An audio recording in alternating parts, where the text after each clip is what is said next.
I am here to share my story of my home breech birth that was unexpected. Nobody knew he was breech. We all thought he was head down until he started coming out. So I'm going to look at my phone occasionally to make sure I don't forget anything, but this was a 3-day long labor. I think it was actually right at 69 hours on a Sunday. I started having contractions at 3 p.m. I didn't start counting them until 4. They were about every 30 minutes until 4, and then it started getting 20 minutes, then 18 minutes, 16 minutes, 11 minutes, and I was like, okay, it's about to be 10 minutes. My midwife told me personally, because she likes to have a really big heads up, once your contractions are 8 to 10 minutes apart for an hour duration, to give her a call. So once it hit 11 minutes, I might have to call her soon, and it progressed really fast. All of this was from 3 p.m. to 5 p.m. And then it went, once it hit 5 p.m., it was about every 9 minutes. Then it dropped to 6 minutes, then 4 minutes, another 4 minutes. I need to give her a call. It hasn't been an hour yet, but these have progressed very fast. The strange thing was, even though they were so close together, I was not having a lot of pain. They were there. Am I just enduring it very well? So I called her and I told her how close they were together every 4 to 6 minutes, and that they weren't very painful though. Her decided that for another 30 minutes she's gonna be on standby, not come yet, and wait until another 30 minutes to see how things were going then. 30 minutes passes, she calls, everything is the same. They've actually gotten a little bit closer together, I think, at this point, but not very much. So then we decide, okay, let's wait another 30 minutes. So we waited another 30 minutes, and at this point, they're every like 2 to 4 minutes, ranging around 3 minutes. She decided, okay, I'm gonna go ahead and come. I don't know if you're just not having that much pain. I'm just gonna go ahead and come, and we'll see what's going on. So she comes, and she gets to my house, I guess around maybe 7 p.m. At this point, I've already called my husband because he was at work, and he came home and he was home. And I also called my mother-in-law to come pick up my 2 other kids. So, you know, everyone's there, and she assesses the baby, she checks positioning, heads down, and she's like, okay, well, that's good. He's in LOA position, and heart rate is good, everything's good. But the contractions, they were still about every 2 or 3 minutes, but they still were not very strong. They were getting stronger, but they weren't getting strong very fast as the contractions were, I guess you can say. Also, just remembered, I have a chiropractor who specializes in working on pregnant women and children, and she and her husband, it's their business together. They offer to come to your house if you're having a home birth and adjust you during your labor. So I called her, and she was at my house, I think around 8 p.m., and she adjusted me.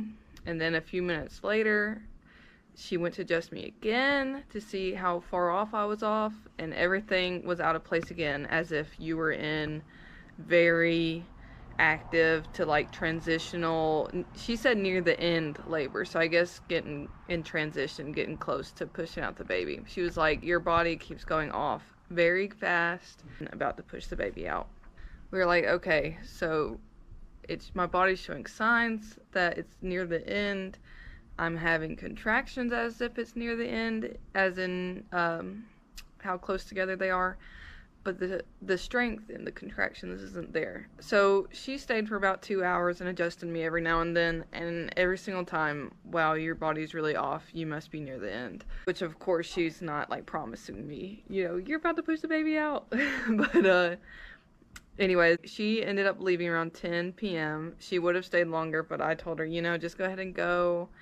You know, they're not very painful, so I think, you know, you've adjusted me a lot. You can just go ahead and go home, and I can call you if things progress in any other way. And also keep in mind, I have not lost my mucus plug or had bloody show or water broke. But the thing that made everyone think, okay, this is labor, which it was, they ended up saying it was prodromal labor. None of that stuff had happened yet, but you got to keep in mind, for my other 2 babies, I did not lose my mucus plug until I was in very active labor for a few hours, and my water did not break until I was pushing them out or about to push them out. So all that stuff happened at the very end for me, so it wasn't really concerning, like, yeah, this is labor for her, but none of that stuff had happened yet, just, you know, to let y'all know. Sunday night, around 12 p.m., they had checked on me and baby a lot. We were moving around, and they were like, you know, you should probably rest maybe because you've been on your feet for a few hours. I went to go lay down, and that kind of made contractions not as close together. Around 12 a.m., not p.m., 12 a.m., going into Monday morning, my midwives come in there, and they check me and baby out. Everything's still the same. Contractions are getting stronger, very uncomfortable, but not very close together at this point because I'm laying down, so it made them more strong, but not very close together. They come in there and they say, hey, you're not really progressing that fast, so what we're going to do is we have another client who's in labor.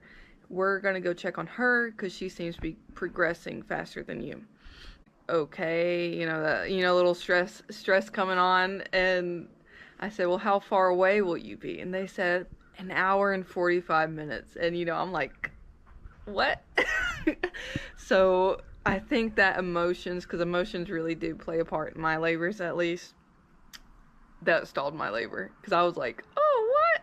They're going to be so far away. But they did have another midwife that I've never met her before, but they were like, if we can't get to you and you progress really fast all of a sudden, then she'll come. She's not very far away from you. And I've heard good things about this midwife from many different people, so I was like, okay, I guess that's fine. If she needs you, she needs you. You know, I think I'm okay right now. Another thing I wanted to mention was my midwives were with this lady the morning before I called them. So I think they were with her Saturday. I called them Sunday.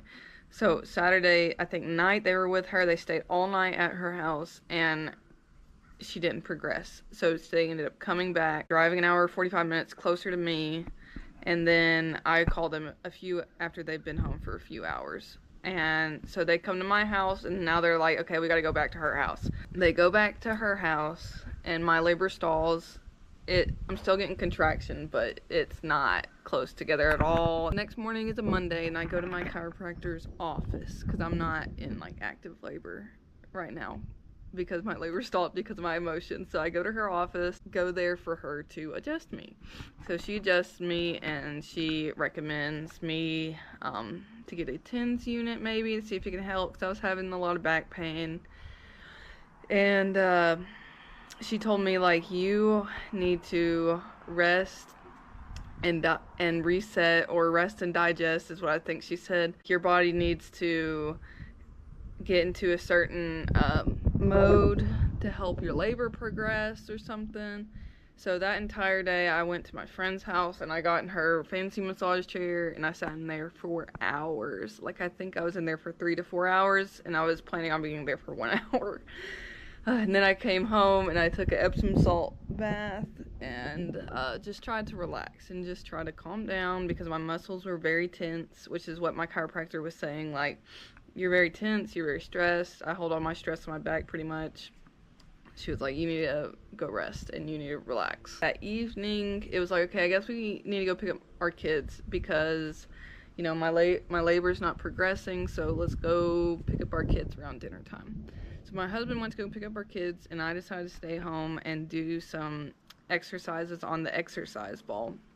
So I was doing the circles and the figure eights, because I figured, and my friend told me, like, you need to dilate. Like, that's probably what the issue is, that you're not dilated.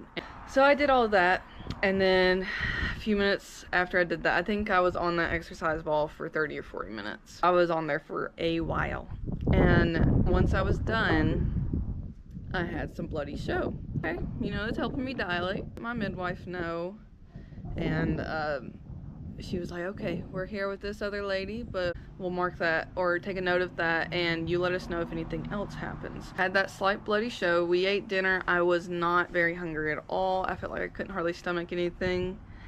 And then we go to bed, and then around 1 a.m. Tuesday morning, my water broke. Now, keep in mind, my water for my other 2 labors have not broke till I was at the very end, like, the baby's gonna be out in about 15 minutes. That's when it broke. I was having more painful contractions, but they were every 9 to 15 minutes. Sorry, you can hear my dogs. But my water broke and my mucus plug coming out. I had very little bloody show though, not very much bloody show at all. So I called my midwife and let her know. She was like, okay, great. You know, it's good that your contractions aren't very close together considering that we're so far away. Keep in mind, they're an hour and 45 minutes away. And she's like, okay, we are pushing the baby out with this other lady. So keep in mind, while I'm having prodromal labor, she is too. So she started the day before me, and she's ending this morning. So on Tuesday morning, when my water broke, that's when she gave birth, the lady before me. Because she started the day before me, gave birth the day before me. Since my water broke, we called my mother-in-law again, and her and my father-in-law were at our house at 7 a.m., got our kids, and left a few hours later. Now it's just me and my husband again. We're just around the house, kind of lounging on and off the exercise ball, and contractions are about every 18 minutes, but they are painful. Like, I had to have my husband do counter pressure on me, and of course I'm letting my midwife, you know, updating her, and she's calling me asking for updates. But I'm just on the exercise ball trying to get, you know, things dilated some more, and about every 20, if I'm on the exercise ball for about 20 minutes, then I'll have a little bit more bloody show, 20 more minutes, a little bit more. So, you know, I know things are working, it's progressing, but very slowly. Finally, Wednesday morning came around, and I was very uncomfortable. I think I sat up, kind of leaned back, kind of on my side, because I was very uncomfortable that night to sleep, and I kept waking up by contractions. 4 a.m. I went to go use the bathroom. My husband's asleep, and I'm like, oh. When I laid back down, you know, that was pretty close to the other one. Let me start counting them, you know, and stay awake for a little bit. So I start counting them.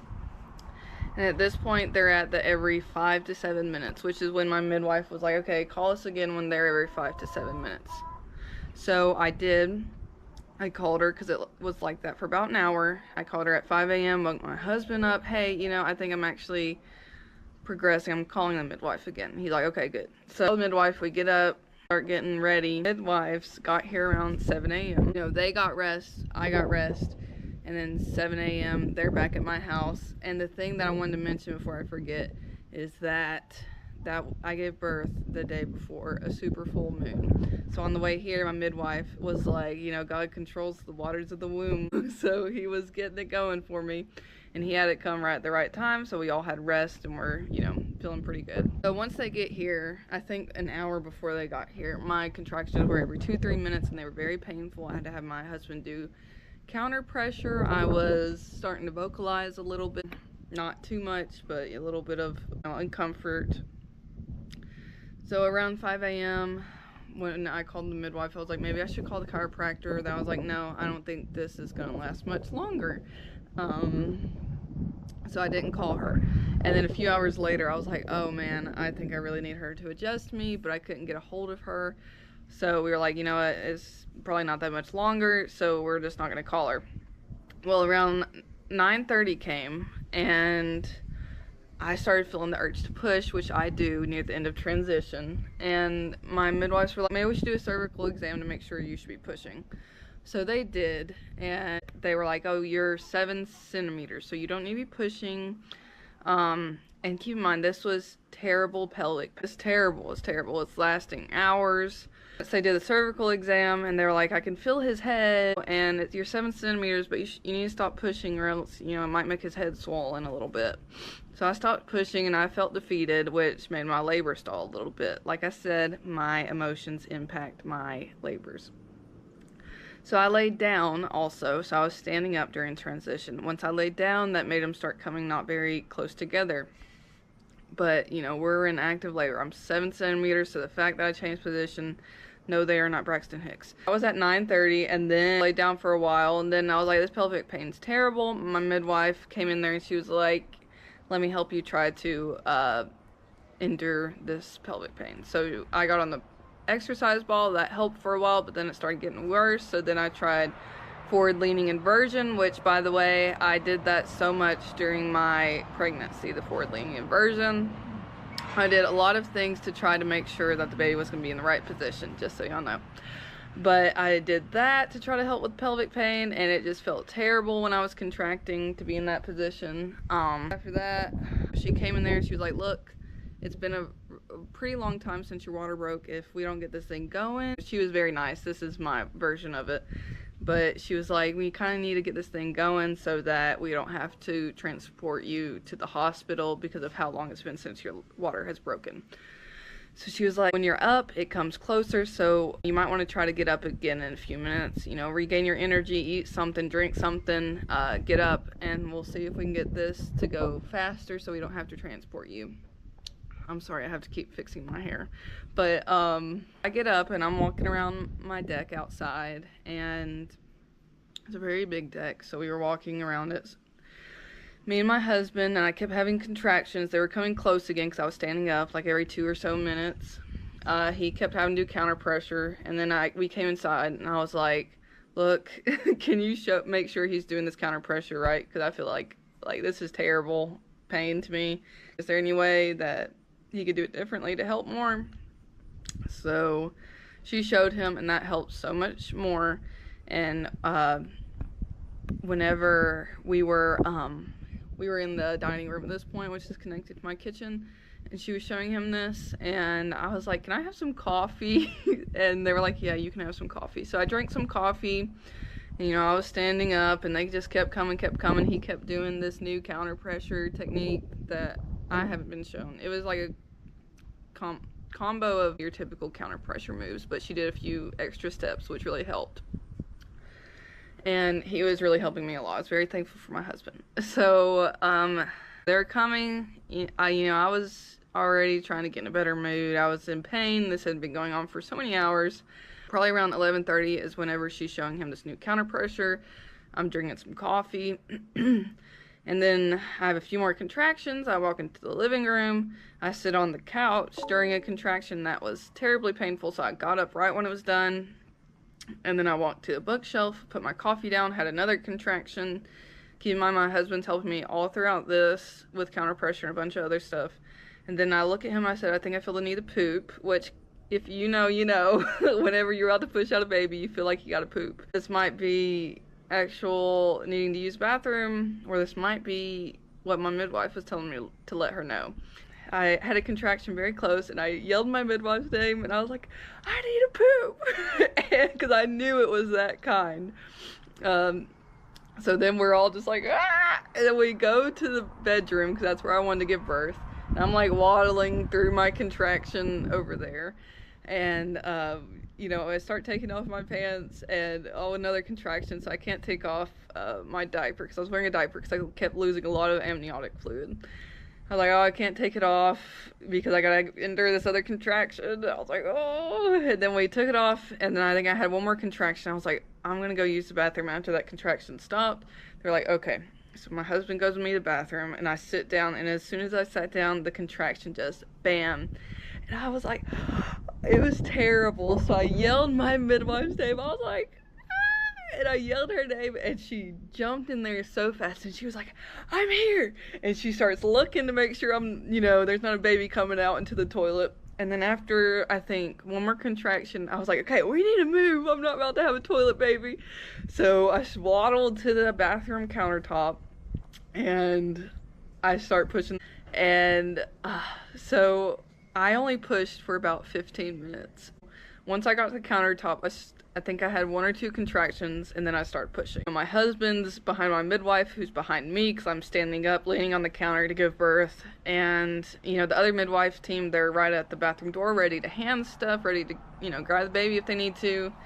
And my midwife, I pushed a few times, and I'm not looking. I'm looking at the countertop, and my arms are on the countertop. And then I heard her say, hey, you know, call the other midwife, I need you to come over here. And she was kind of stern, but not like to where it would scare someone, I guess. So that other lady, it was her mentor. She was like, you know, afterwards, she was like, why does she need me to come over here? But she went over there to the other side of me, and they're just standing there. I was like, is everything okay? And they were kind of quiet. They were like, yeah, you know, but I knew something was up. So I looked down, and there's a pile of meconium. So much. A big pile. And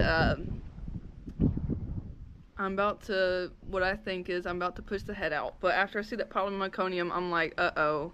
You know, in my mind, I'm like, is the baby breached? But it's like, I can't stop. I gotta push the baby out. So I started to push the baby out, and I pushed out. You know, that was a very short thought about the breach. So I'm just like, no, it's head down. So I start pushing what I think is the head out. It comes out. And then all of a sudden I feel the legs come out, which if you ever given birth, you know how that feels. It feels different. I was like, did I just push the baby out in one contraction? Like, what just happened? So I said, is the baby out? Is he out? And they were like, no. And I was like, what? So I look down, and his butt and his legs are just there. And apparently there's a certain way you're supposed to deliver breech babies, which is you're supposed to let them kind of dangle like that. And so they're just letting him dangle, and I'm just like, oh, you know. But my husband, he's like, well, babe, it's a boy. But, you know, I'm waiting for the next contraction to come so I can push again. And he starts, like, lifting his legs while he's just, like, there halfway in me. And I'm just like, oh, please stop. Please stop. And anyway, the next contraction comes, and I'm ready to get this baby out. So I push, you know, I think one, maybe, probably two more contractions, and push his head out. He's out. And then, you know, they hand him to me. He's on me. We go and we lay down on the bed, plenty of absorbent pads. And anyways, they were like, that was amazing. You just had the best textbook breech birth. We had no idea. We felt his head. We felt your belly. He was head down. Do you know when he turned? And I was like, no, I don't know when he turned. Like, people always ask me stuff like that. No, I don't know whenever he swaps sides of my belly. I don't know when he does this. No, I don't know. And they're just like, wow, you know, that was my midwife's first breech birth, because you're not supposed to give birth to a breech baby at home. So it's like, if we would have known, you wouldn't be here. We'd be at the hospital. But they were like, that was amazing. Like, we're so glad everything turned out well. He had a little bit of something in his lungs or something, but they just had him cry for a few minutes, and he was, you know, they got out. He was fine. All of his health test, I forget what they're called right now, but like when they check your pulse ox and everything was fine. So they were like, y'all are healthy, you know, we're very glad it turned out this way. So that was my 69-hour labor that turned into a home breech birth that was very unexpected, and none of us had an idea. From 29 weeks pregnant, he was head down until I gave birth, and there was his bottom coming out of me first. But I hope y'all enjoyed this, and I want y'all to know that I thought that breech birth, once I was pushing him out, it was not that bad, which I know there's complications when they come out the perfect position that can happen.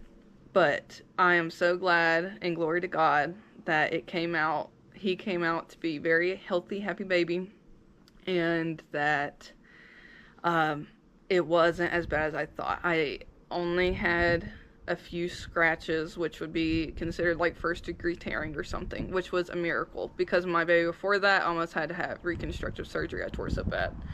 So I was very grateful and very thankful that I didn't tear that bad, and that we all ended up happy and healthy at the end. And when I looked back at it, I was like, you know, pushing out the bottom first, since it was smaller than the head, I think that may have helped stretch things out to where I did not tear as badly. So I don't know, that's just my, you know, just what came to my mind. Like, maybe that's why I didn't tear so badly, because it didn't make sense to me why I didn't tear. Anyways, I hope y'all find encouragement with that. Everyone's circumstance is different. I understand that, but it can be okay. So thank y'all for watching, and I hope y'all have a blessed day. Bye.